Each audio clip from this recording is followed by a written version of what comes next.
Here is how you crop a graphic. This is a website called picnik.com, Picnik.com.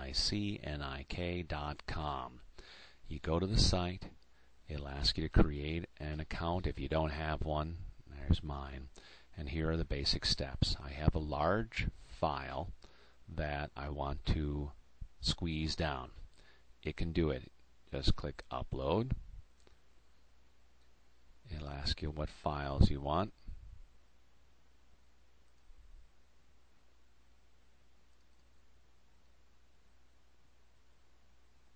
Let's choose this one. And it's uploading the file. The file is there.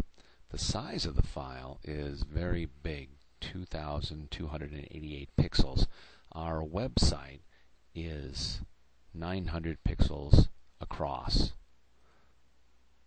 That's about 900 pixels. So a decent picture, if it was going to sit in a portion of the screen, would only be 300 pixels, roughly a third.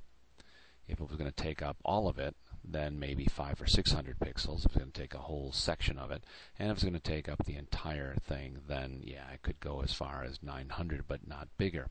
The problem is most graphics, like photos coming from a camera, are much more than 900 pixels. So you use a tool like Picnik to shrink it down. It appears small here, but it's still, the file itself is still very large, so you want to shrink it down. Now, in this case here, it's a pretty nice picture, but we could tighten it up a little bit. So let's crop first. Go over to the crop tool, click crop, and it gives you instructions. Click and drag on the image to select the portion you want to crop. And this is where it's going to take it now. So we just drag this up, drag this down, and we want it to be that much. We click in the middle, double clicking it, it is now cropped. Again, it is an image on their website, not in your hands yet. So the next thing we're going to do is resize it. It's still very big.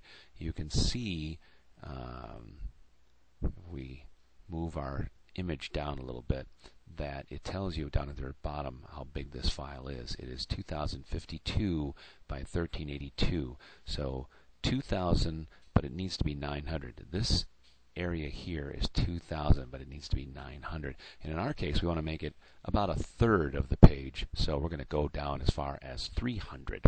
To do that, we say resize. A little pop-up says enter the new width and height. There's the area there. We want to keep the proportions, so if we change this number will automatically be calculated for us. We want it to be 300, so we type in 300. Notice that we get the height dimensions of 202 automatic, and that now is the actual size of the image, and that'll be just fine. That's what we want. So now we say OK, and it's done. The next thing we have to do is save and share. So we're clicking up here to save and share.